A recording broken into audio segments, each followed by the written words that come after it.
It's slime time! Okay, with all puns aside and, bad jokes, let's talk about episode 3. Can you believe it? It's already episode 3 of Reincarnated as a Slime. That means we're 3 weeks into Fall of Anime 2018. Man, if it continues like this, it's already going to be Christmas and winter season's going to be here. It's ridiculous. But okay, so let's talk about the big elephant in the room when it comes to this episode, and that is naming creatures, monsters. So now it makes a lot of sense why our MC is so strong. See, if we go back to the first episode when the MC, our slime boy, was given a name, Tempest and all that, we now know the reason why. The reason why he is so powerful is because literally like a dragon god gave him a name.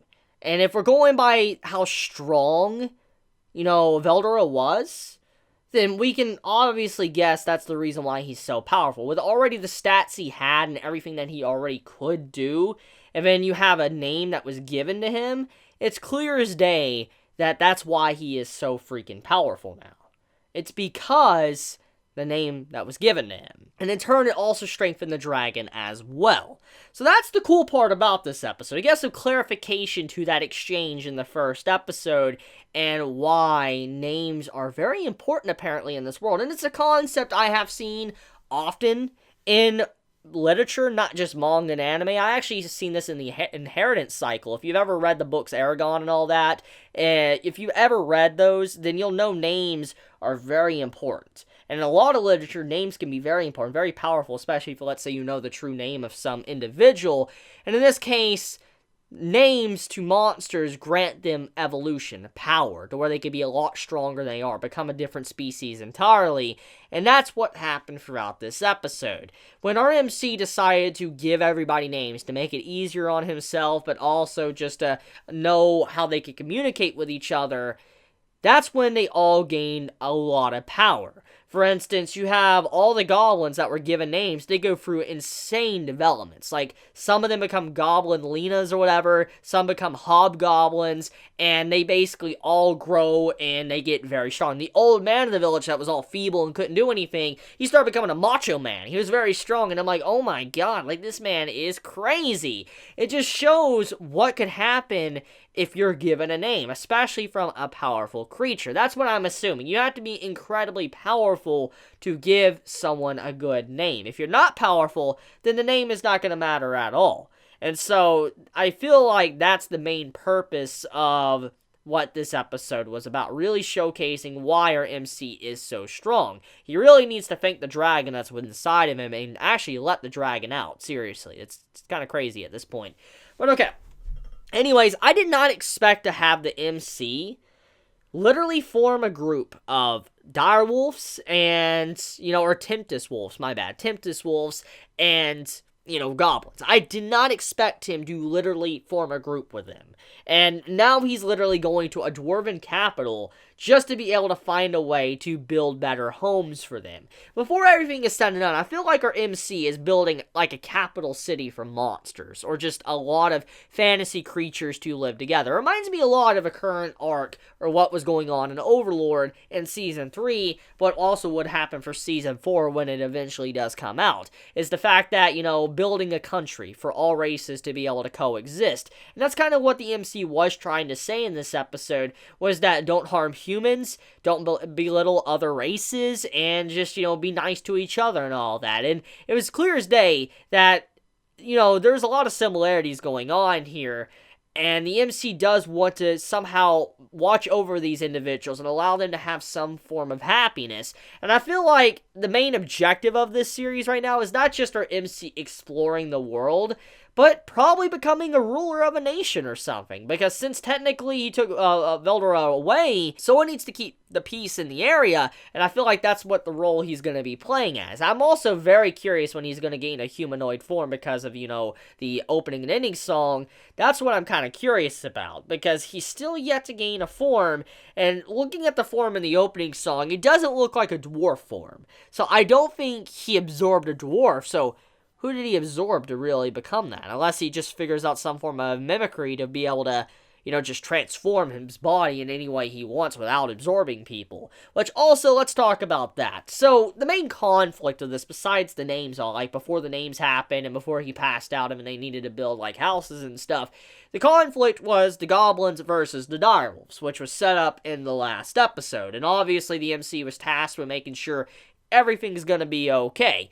And so he basically helped them out. He's like, okay, let's build a wall. And, I just realized how memey that line was. But he built a wall for the goblins, and he also decided to stand on guard. If the direwolves charge in, he would handle them. And he did give them a warning, and they decided to jump in and rush him regardless, mainly the pack leader.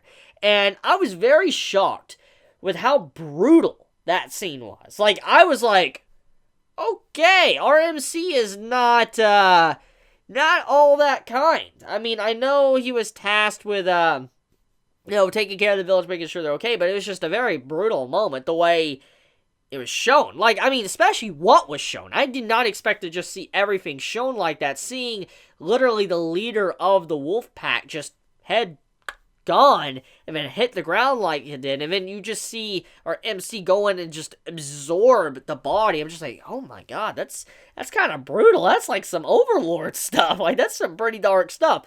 Now, I don't know if this series is going to continue to be in that territory, but that was definitely a dark moment for the series I did not expect, especially the way it was done, and I do wonder if there will ever be more to something like that in the future of the series, or will it still retain its lighthearted comedy self? That's the question I have. But okay.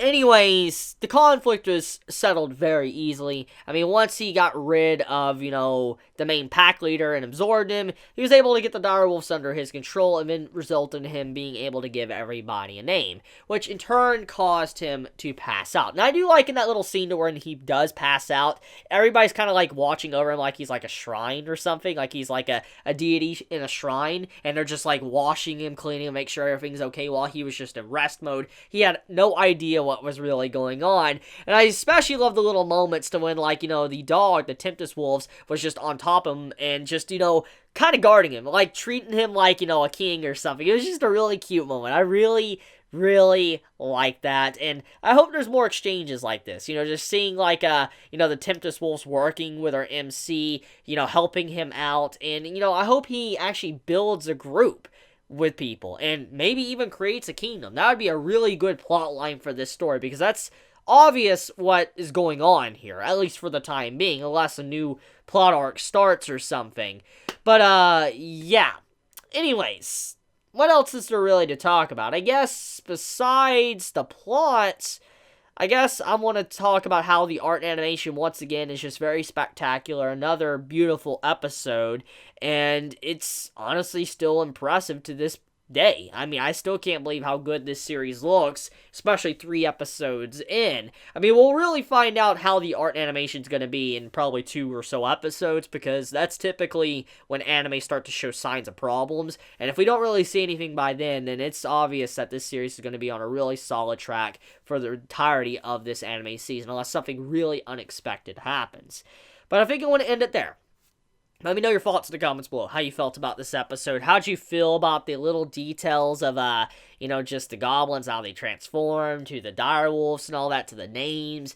How do you feel about all this? Let me know your thoughts in the comments below. What do you think we're going to see in the Dwarven Capital? Be honest in the comments below. And with that, I love you guys. If you enjoy my content, please subscribe. If you like this video, please leave a like. And if you want to get notified for whenever I upload a video, please click the bell icon down below. Because for some reason, even if you click the subscribe button, you don't always get notified if you don't, click the bell icon. I don't know why it's like that, but that's usually how it is. And so this doesn't just go for me. If you have other YouTubers you've subscribed to, but you don't get notifications often, you also must click that bell icon for them as well. But I'll leave you guys at that. You have a wonderful day or night wherever you live. Chibi out.